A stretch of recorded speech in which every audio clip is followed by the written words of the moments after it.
نحمده ونصلي على رسوله الكريم اما بعد فاعوذ بالله من الشيطان الرجيم بسم الله الرحمن الرحيم رب اشرح لي صدري ويسر لي امري واحلل عقدة من لساني يفقهوا قولي۔ عذاب قبر، الذین تتوفاہم الملائکۃ، وہ لوگ کہ ان کو فوت کرتے ہیں فرشتے، اس حالت میں کہ ظالمی انفسہم، وہ اپنی جانوں پہ ظلم کرنے والے ہوتے ہیں۔ یہ کون لوگ ہوتے ہیں جو اپنی جانوں پہ ظلم کرتے ہیں؟ اللہ کا انکار کرنے والے، اللہ کی اطاعت نہ کرنے والے، اللہ سے ناراض رہنے والے، اللہ کو ناراض کرنے والے۔ یہ لوگ جب فوت ہوتے ہیں اور موت کے فرشتے ان کے پاس آتے ہیں اور وہ اس حال میں آتے ہیں کہ یہ اپنی جانوں پر ظلم کرنے والے ہوتے ہیں۔ اپنی جانوں پہ کیسے ظلم کرتے ہیں؟ غلط کام کر کے۔ تو فرشتوں کو دیکھتے ہی پھر ان کا عالم کیا ہوتا ہے؟ فَأَلْقَوْا السَّلَمَ، وہ ڈال دیتے ہیں سپر، اپنے آپ کو سپرد کر دیتے ہیں، اپنے آپ کو حوالے کر دیتے ہیں۔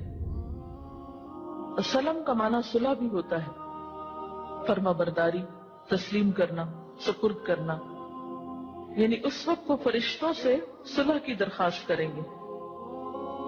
فَأَلْقَوْا السَّلَمَ، وہ کہیں گے آپ ناراض نہ ہو ہم سے، کیونکہ وہ بہت غضبناک حالت میں آئیں گے ان کے پاس، تو وہ ان کو منانے کی کوشش کریں گے۔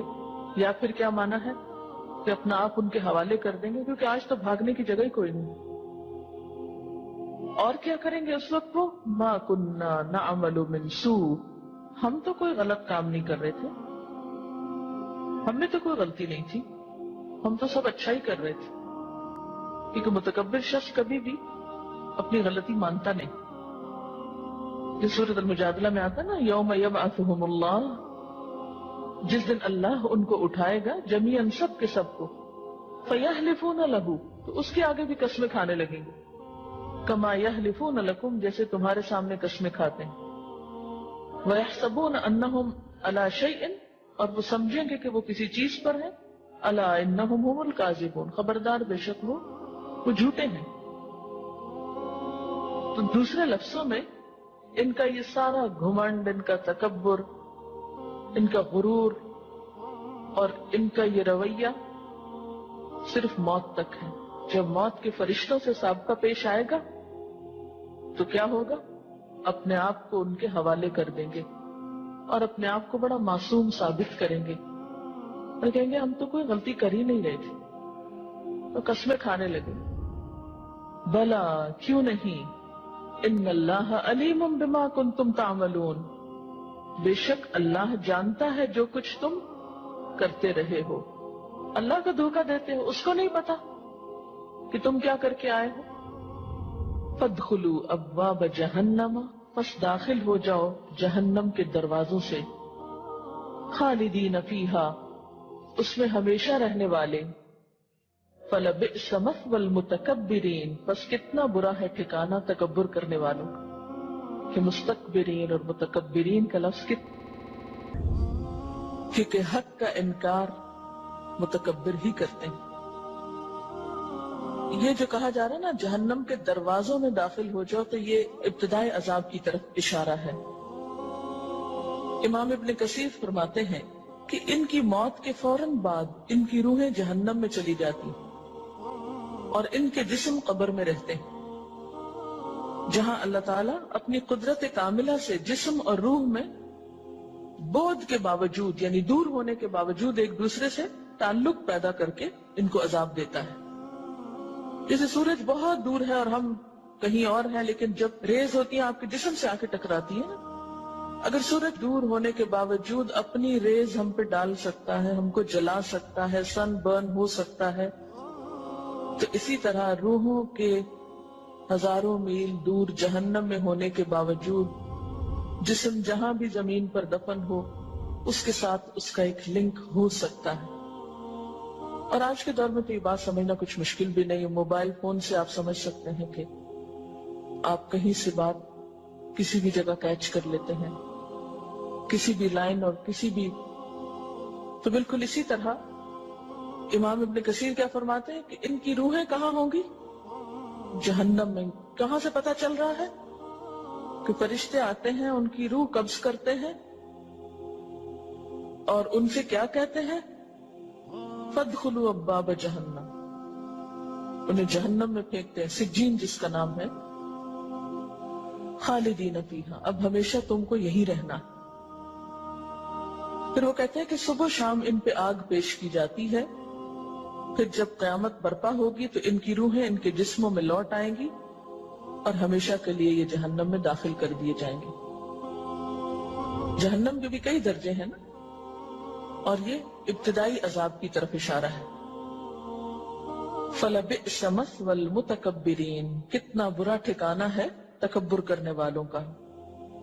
اس سے ملتی جلتی آیت سورۃ الانفال میں بھی آپ پڑھ چکے ہیں، وَلَوْ تَرَى إِذْ يَتَوَفَّى الَّذِينَ كَفَرُوا الْمَلَائِكَةُ يَضْرِبُونَ وُجُوهَهُمْ وَأَدْبَارَهُمْ وَذُوقُوا عَذَابَ الْحَرِيقِ ذَلِكَ بِمَا قَدَّمَتْ أَيْدِيكُمْ وَأَنَّ اللَّهَ لَيْسَ بِظَلَّامٍ لِّلْعَبِيدِ كَدَأْبِ آلِ فِرْعَوْنَ وَالَّذِينَ مِن قَبْلِهِمْ كَفَرُوا بِآيَاتِ اللَّهِ فَأَخَذَهُمُ اللَّهُ بِذُنُوبِهِمْ إِنَّ اللَّهَ قَوِيٌّ شَدِيدُ الْعِقَابِ۔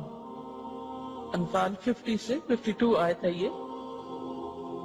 تو اس سے بھی کیا پتہ چلتا ہے کہ جب کافروں کو فرشتے آ کے فوت کرتے ہیں تو ان کے چہروں اور پیٹھوں پہ مارتے ہیں اور کہتے ہیں چکھو جلنے کا عذاب، وہاں بھی جلنے کا عذاب ہے اور یہاں بھی ابواب جہنم ہے۔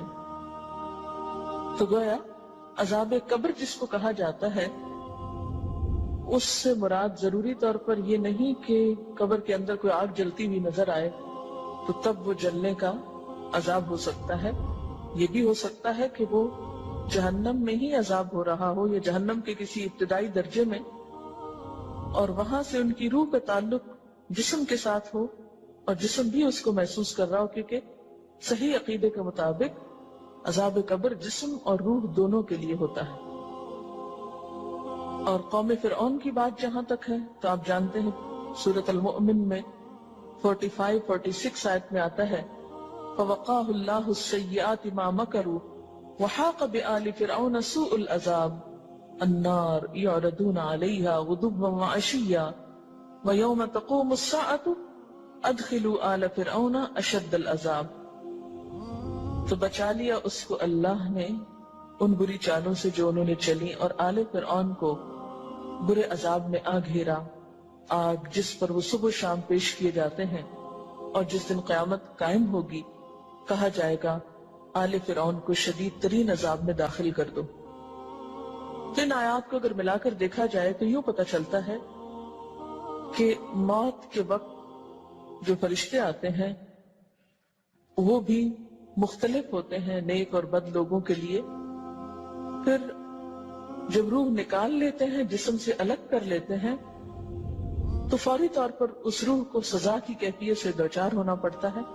ایک جگہ ابواب جہنم کہا گیا، دوسری جگہ عذاب الحریق کہا گیا، تیسری جگہ آل فرعون کے لیے کیا لفظ استعمال ہوتا ہے کہ صبح شام آگ پہ پیش کیے جاتے ہیں۔ تو یوں پتہ چلتا ہے کہ ابھی یہ عذاب خواہ وہ جلنے کا ہے یا گرمی کا ہے یا جو بھی، وہ ہلکا عذاب ہے، کیونکہ ان دونوں آیات سے کیا پتہ چلتا ہے کہ قیامت کے دن ان سے کیا کہا جائے گا؟ اب شدید ترین عذاب میں داخل ہو جاؤ۔ رسول اللہ صلی اللہ علیہ وسلم یوں دعا فرماتے تھے اللہم انی اعوذ بک من عذاب القبر، یا الہی عذاب قبر سے میں تیری پناہ میں آتا ہوں۔